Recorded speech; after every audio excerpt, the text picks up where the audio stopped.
All right, I got another daily dose of Stephen A. Smith. Stephen A. Smith. The Wall Street Journal has done a massive profile story on Stephen A. Smith and about his contract negotiations with ESPN. I was dragged into this story, and I'm going to address that here in a second, but I just want to frame up the story for you a little bit. Stephen A. Smith is the face of ESPN. How much is that worth? The opinionated First Take co-host has been offered $18 million a year to stay, a sign of his growing importance to the network. The story is written by a woman named Isabella Simonetti. Don't want to disparage her. I don't know much about her. Don't know how familiar she is with this sports lane and sports media.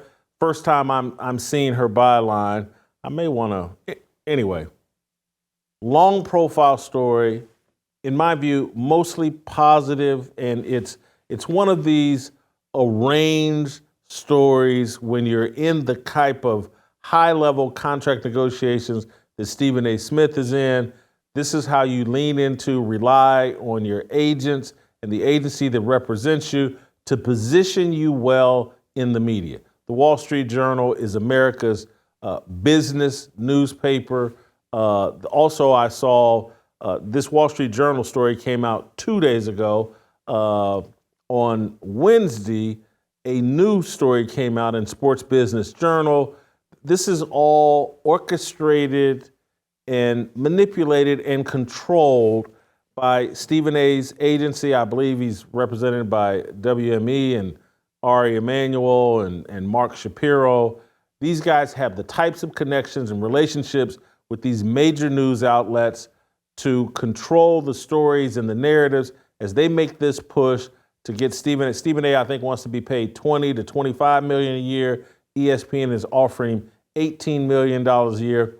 I'm telling you all this because it connects to why Stephen A. Smith got so upset with me when I did some research on his book and did the shows explaining the fraudulence of his book and the pathological and consistent lies told in his narrative. This stretches well beyond just his fabricated Winston-Salem State basketball career.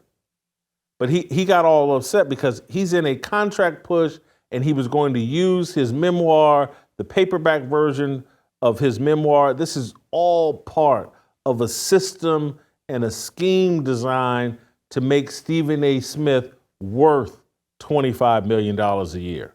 It's all part of a long argument that Stephen A. is the face of ESPN and he's the face of a television network. And if Sean Hannity can make X amount of millions of dollars being the face of Fox News, how come Stephen A. Smith can't make that? Now, Sean Hannity is, let's say, at one point, because I think Jesse Waters now has the highest rated show, or maybe it's the 5 or whatever, but let's say Sean Hannity averages 2.5 million viewers a night. And let's say when Tucker Carlson was there, Tucker was averaging 3.2 million viewers a night. And so there was a pay scale for guys that led networks and drew major audiences like that. Stephen A. and his representatives are saying, hey, look, no, Stephen A. isn't drawing 3 million viewers, 2.5 million viewers a day. He's drawing 450, 500,000 viewers a day to First Take. But he's still the face of your network. And so the amount of viewers doesn't matter. He's the highest profile face of a major network. Disney, ESPN. It's worth, he should be getting paid no different than the faces of a Fox News. That's all part of this argument that they're making. The narrative that I put out there about like, hey, this guy is a fraudulent plant.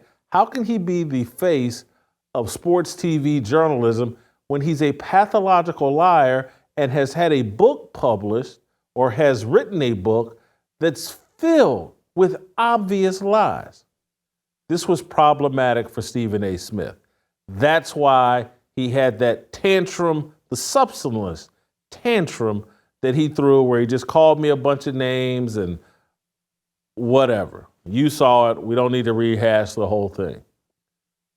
Fly in the ointment, fly in his scheme to get this money. It's problematic. His agents say, hey, don't worry. We can handle that. Whitlock and that show and that narrative, we can stop any legitimate news organization from even addressing or covering it. See, we got that. We control the entire media ecosystem, and including the Wall Street Journal, which is owned by Rupert Murdoch, and allegedly, and again, this is part of the reason why Stephen A. plays nice with Fox News and goes on with Sean Hannity and friends with Will Cain. It's all a big cabal. Everybody's in on it. Look at the relationship between Stephen A. Smith and Clay Travis. It makes no sense, but it does if you understand how money moves and how there's an alliance. It's the uniparty. There's a uniparty in the media. They're acting like they're adversaries, but they're really not. They're all in it together. It's all about money and each scratching the other's back so they can all make more and more money. It's a gimmick. I'm delaying the point. I come up in the story. Here you're doing a long profile piece on Stephen A. Smith. You have to, particularly when you're the Wall Street Journal, you have to address in some fashion what I brought out and exposed about Stephen A. Smith and his pathological lies. He's pretending to be a journalist. And there was a time when journalists used to be held to a standard that it was their job to present the truth. And if you got caught lying or fabricating information, it was problematic for you. In this new era where all these corporations are in on it together and there's only a handful of people that control everything in the media, this can all be worked out. I want to walk you through how this is all worked out. Wall Street Journal publishes a 3,000 word exhaustive piece on Stephen A. Smith. Here's where they get to me and what I brought out and exposed about Stephen A. Smith. Smith often uses his own show, they're talking about his YouTube show, to address controversies that started on First Take, or in some cases, settle scores. During a January episode of his independent show, Smith called out Jason Whitlock, a former ESPN colleague who claimed Smith falsely portrayed his college basketball career in his memoir. He is the worst, most despicable, lying, no good, fat-ass human being I've ever known in my life, Smith said of Whitlock. I just want to stop and pause there. Listen to what they say. Jason Whitlock called out his former colleague who claimed Smith falsely portrayed his college basketball career in his memoir. Did we not do far more than that? And they had, again, when you write a piece this long, you don't have to limit it to 3 or 4 sentences. We did far more than that. Stephen A. Smith told preposterous stories. I hit 17 straight threes in Big House games, gave me a scholarship on the spot. I drove down for a tryout on a Sunday for a team that was in season. I had a tryout in New York in the middle of the winter on a playground, and a guy drove me down the next weekend to try out for Big House games. I mean, these are ridiculous stories, easily disprovable lies. Again, this isn't some claim. I'm just pointing out obvious facts that any journalist would be like, well, this doesn't make sense. Why would he say this? This can't be true. Everybody knows that. But again, they control everything. They're all in it together. It's a uniparty. I'm going to continue. In response, Whitlock called Smith a fraud and pathological liar. At Winston-Salem State, Smith was a marginal player who dealt with a knee injury and spent most of his time on the bench before leaving the program altogether, according to Maurice Edmonds, Smith's former teammate. But in the locker room, he was a chatterbox holding forth on the respective merits of Magic Johnson and Julius Erving and using stats to back up his position. Maurice Edmonds, he is listed as a player at Winston-Salem State. As I exposed to you all that any of this coverage, Stephen A. Smith went around the country, went around to Winston-Salem State, all on his social media, all on Gary Stevens' social media accounts. My teammate Spank from Winston-Salem State, we were teammates at Winston-Salem State. I exposed to you all. Gary Stevens, allegedly some 6'3" guard at Winston-Salem State, who nowhere listed in the registrar's office. Gary Stevens, Stephen A's in the gray suit. To the right of Stephen A. Smith, or to the left of Stephen A. Smith, to the right of screen is Gary Stevens. Stephen A. Smith is 6'1". Gary Stevens is supposed to be 6'3". That guy looks 5'9", 5'10". That's the guy that Stephen A. everywhere. We were teammates, blah, blah, blah. It's everywhere. Flying private jets to Colorado and all this other stuff. But they have to quote some guy, Maurice Edmonds, not Stephen A.'s best friend, not the guy he flies all over the country with. Because we pointed out, like, hey, this Gary Stevens guy, he played basketball at some little tiny school in New York called Old Westbury. That's where he met his wife. That's what this guy is 5'9". Did Stephen A. play with a bunch of midgets?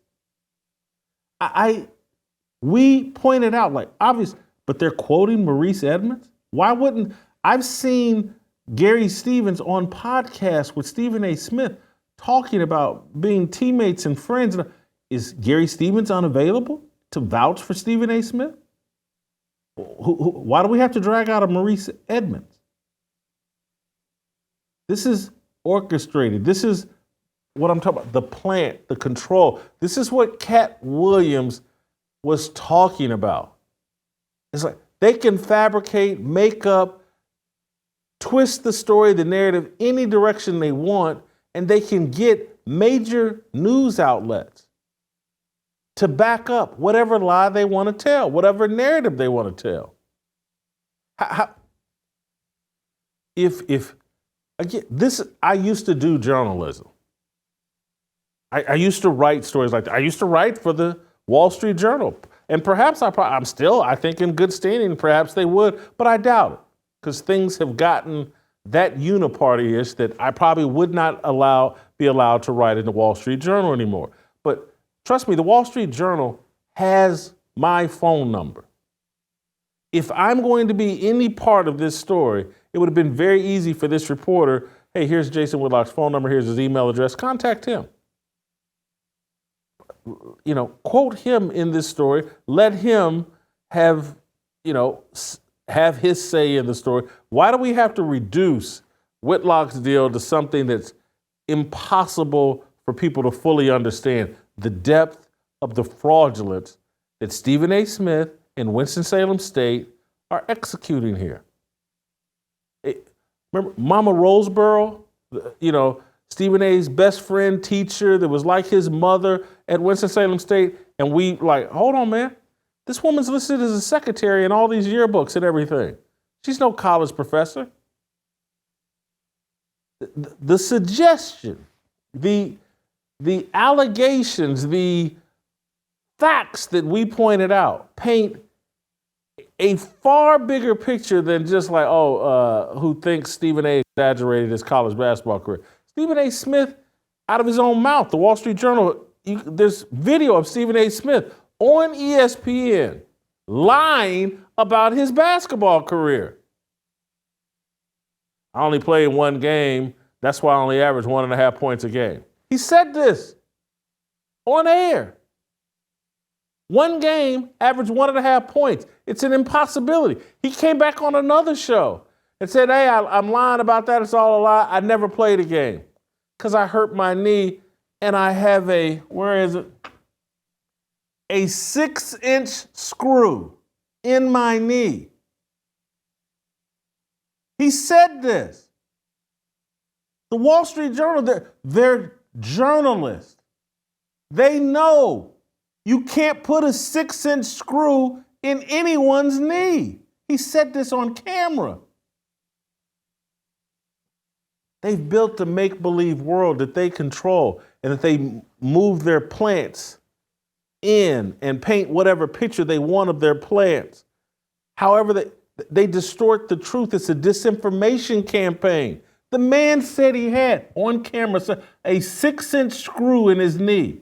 And that's why he didn't play basketball anymore. And that's why, again, look at the wording and just who dealt with the knee injury and spent most of his time on the bench before leaving the program altogether. This stuff is incredible, but this is where we're at. And it doesn't matter whether it's the Wall Street Journal, the New York Post, the New York Times. It's all pretend. They're not adversaries. You're not getting two sides to a story. You're getting outlandish distortions, and then on the other side, you're getting the tiniest criticism of outlandish distortions. And then they're pretending like, oh, yeah, we're at war. Those of us that slightly criticize your outlandish distortions and lies, we're at war with you. No, you're not. You're other side justifying their outlandish distortions. I don't hate the Wall Street Journal. Enjoyed writing for the Wall Street Journal. There are Jason Riley. There are people there at the Wall Street Journal that I have a tremendous amount of respect for. I really shouldn't say this because the Wall Street Journal, somewhat doing me a favor just by quoting me or mentioning me at all.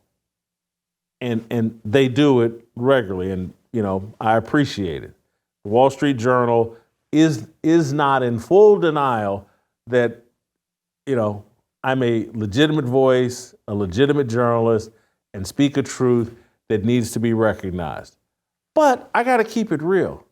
This is some bogus BS they're doing here. They're in on it. They're part of the media uniparty. That's your daily dose of Stephen A. Smith. Thank you for watching. Don't miss a second of Fearless. Hit that like button and subscribe to keep up with our latest content.